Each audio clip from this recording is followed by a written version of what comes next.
بسم الله الرحمن الرحيم والصلاة والسلام على أشرف المرسلين. Salam alaikum. Bonjour tout le monde. Aujourd'hui, on va voir ensemble module intelligence artificielle. On va voir un cours numéro 1 pour introduction à l'intelligence artificielle. On va voir dans ce cours pourquoi avez-vous choisi l'intelligence artificielle et quand je vous dis l'intelligence artificielle, vous vient-il quoi dans la tête? Donc, pourquoi avez-vous choisi l'intelligence artificielle? Et lorsqu'on vous dit l'intelligence artificielle, que vient dans votre tête?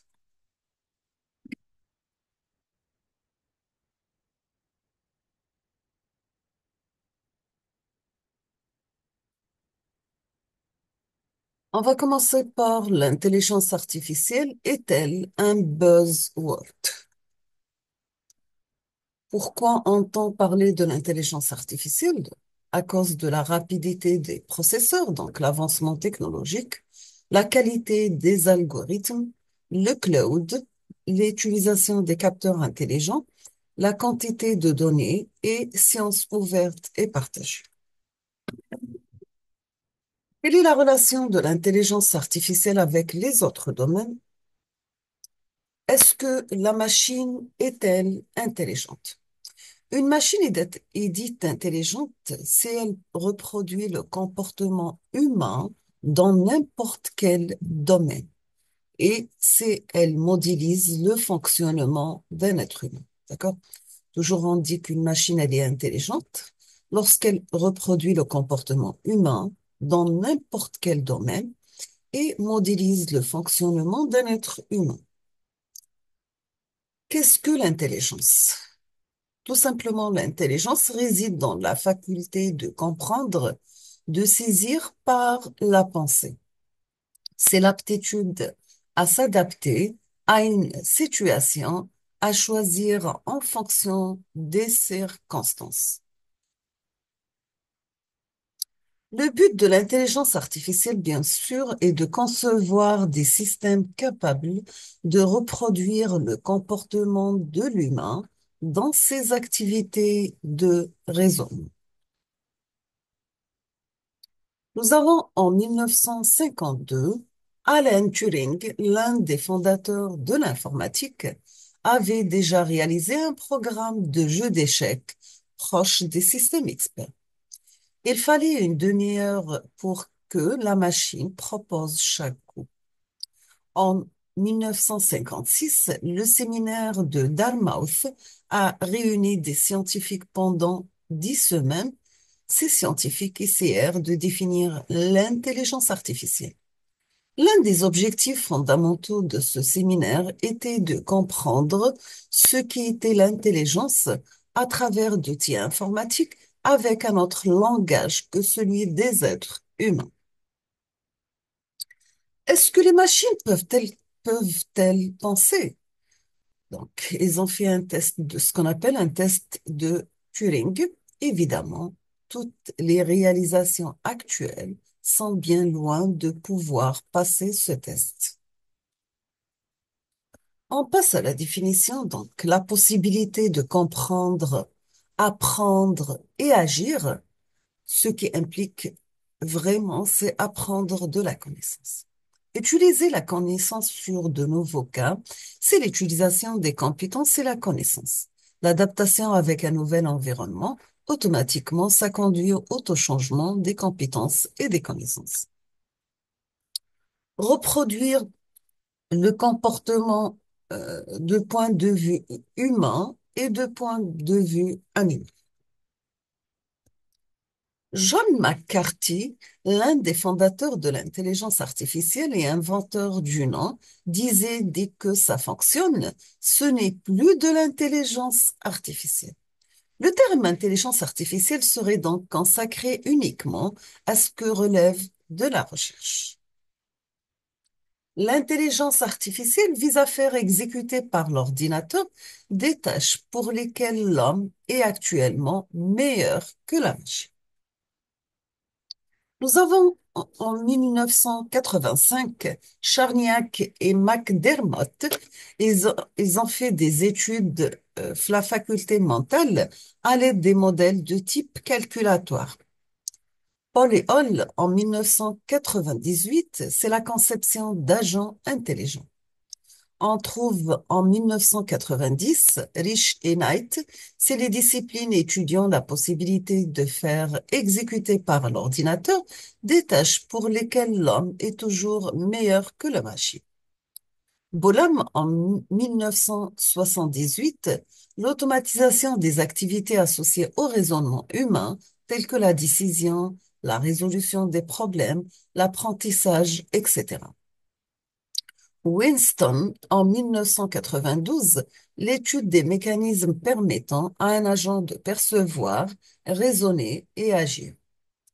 Pour Nielsen, en 1998, c'est l'étude des entités ayant un comportement intelligent.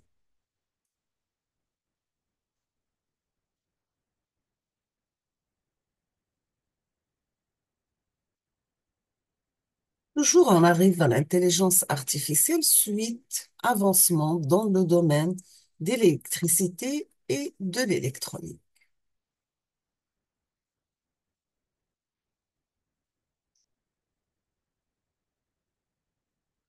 On peut arriver à une conclusion que ces distinctions arrivent toujours, on peut conclure qu'ils n'ont pas une grande influence sur la façon dont la recherche en intelligence artificielle est menée. Les chercheurs n'ont pas tous un avis très précis sur ce que doit être l'objectif ultime de l'intelligence artificielle, mais trouvant tout simplement que les questions soulevées par ce domaine sont intéressantes et méritent d'être étudiées. Quelles sont les différentes écoles de développement de l'intelligence artificielle? Premièrement, nous avons l'approche humaine. Deuxièmement, l'analyse factorielle plus les données. Troisièmement, les limitations de la nature. Concernant les techniques de l'intelligence artificielle, nous avons que les techniques de l'intelligence artificielle tendent à élargir le champ d'action des machines, toujours la possibilité de voir, d'entendre, de raisonner, de parler, d'agir, etc. Donc, on obtient des systèmes qui possèdent des caractéristiques associées avec l'intelligence dans le comportement humain. Le langage de compréhension, l'apprentissage, le raisonnement, les solutions des problèmes, etc. Et donc, il va essayer seulement d'obtenir un comportement intelligent avec des ordinateurs, des techniques, avec des systèmes experts à travers la logique floue, l'algorithme génétique et les réseaux de neurones, etc. Pour les principes qui se présentent, nous avons deux. Premièrement, l'étude des procédés de la pensée humaine. Deuxièmement, la représentation de ces procédés par des machines, exemple des ordinateurs et robots. Donc, l'intelligence artificielle, on peut la trouver dans le machine learning. Donc, dans le machine learning, on trouve le deep learning, supervised, unsupervised. Pour natural language processing, on trouve le content extraction, classification, machine translation, question answering, text generation. On trouve aussi l'intelligence artificielle expert system, vision pour image recognition, machine vision, le domaine de la parole pour speech, speech to text, text to speech, pour planning and robotic. On va voir maintenant le programme et l'intelligence artificielle. Donc, la machine deviendra-t-elle consciente? Nous avons des bioconservateurs à travers des tranches humanistes. Voici un exemple d'un robot qui peut penser, parler et prendre des décisions. On va commencer comme titre d'exemple par la traduction automatique. Le résultat, c'est l'échec, mais des enseignements sont tirés. Bien sûr, l'importance des connaissances non exprimées, étude de la représentation des connaissances l'impossibilité de représenter toutes les connaissances, la nécessité de les rédiger sous forme générique. Toujours, on doit passer par l'analyse de données à travers des capteurs web, etc. Il n'y a pas d'expert humain.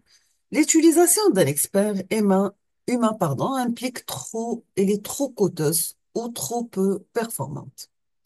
Toujours avec la quantité de données, on aura besoin d'analyse manuelle qui est impossible, des données évoluant donc rapidement dans le temps, des modèles qui doivent être adaptés à l'utilisateur et des systèmes qui doivent s'adapter facilement à des conditions opérationnelles différentes.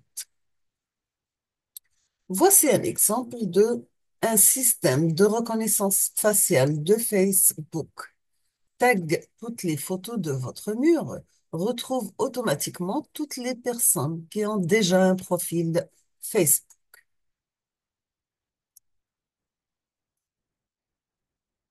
Un autre exemple, c'est les véhicules autonomes. Leur technologie repose sur la machine learning, apprentissage automatique. Il s'agit d'algorithmes informatiques capables d'apprendre tout seuls et de réaliser ainsi des tâches jusqu'ici impossibles à accomplir.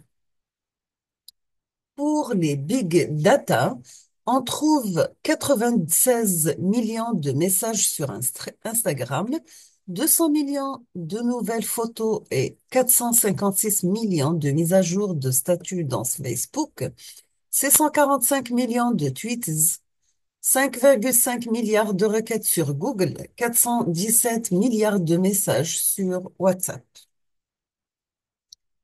Maintenant, on va parler l'Algérie et l'intelligence artificielle. En juillet 2017, le gouvernement chinois a publié un plan stratégique. L'objectif, c'est devenir en 2030 le leader mondial en intelligence artificielle, tant sur les logiciels que sur le matériel.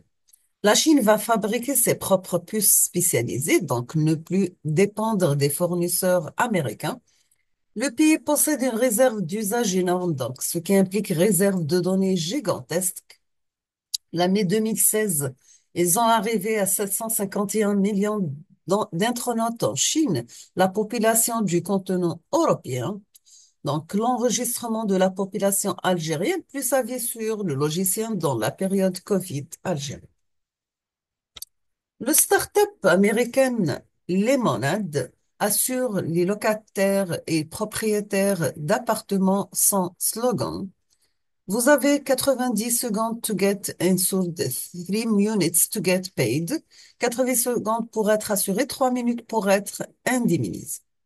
L'assurance coûte 5 dollars par mois pour les locataires et 25 dollars pour les propriétaires.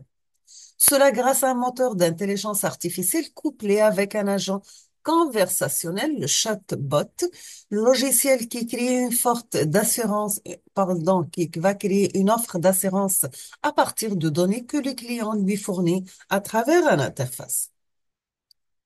Le peur de l'intelligence artificielle, ils ne sont pas seulement certains métiers dits manuels, exemple pour les chauffeurs de taxi, les conducteurs de poids lourds, etc., qui vont souffrir, mais la quasi-totalité des métiers dits intellectuels pour les notaires, banquiers, avocats, médecins, etc., risquent de connaître des difficultés. Quelles sont les raisons? Donc, la part de réflexion et de créativité requise est faible. Facile à remplacer ceci par des systèmes informatiques qui se fondent sur la logique. Toujours avec le peur de l'intelligence artificielle, l'hyper-protection du citoyen face aux révolutions technologiques peut donner l'illusion d'offrir des mécanismes d'amortissement, ce qui n'est pas qui va retarder le moment où l'évidence des performances supérieures de l'intelligence artificielle n'aura pu être contredite. En conséquence, cela aura engendré une perte de compétences pointeuses qui sont toujours besoin de confronter la théorie avec les usages et qui auront cherché ailleurs le contexte les plus favorables. Par exemple, pour l'Algérie, on trouve Riyad Berdadi, Belkacem Habba et Mourad Bouache. On trouve bien le port de l'intelligence artificielle pour les jeux d'échecs. Pourquoi Python? Pour l'intelligence artificielle.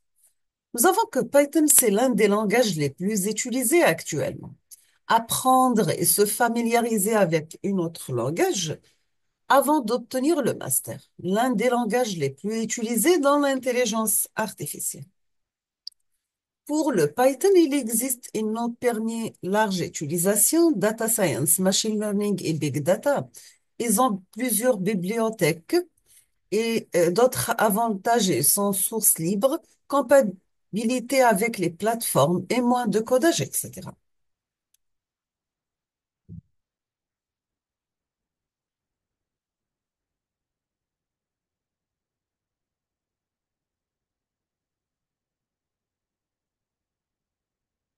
Voici un tableau qui contient une comparaison de l'utilisation de langages de programmation en commençant de 2002 jusqu'à 2022.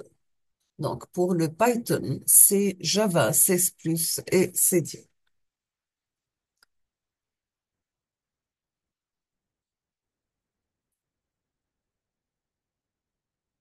Nous avons que certes la science guide, dirige et sauve, l'ignorance égare, trompe et ruine. L'imam Ali ibn Abi Talib, radiallahu anhu. On va s'arrêter ici aujourd'hui. On termine la deuxième partie dans la prochaine vidéo, Inch'Allah. Merci beaucoup pour votre attention.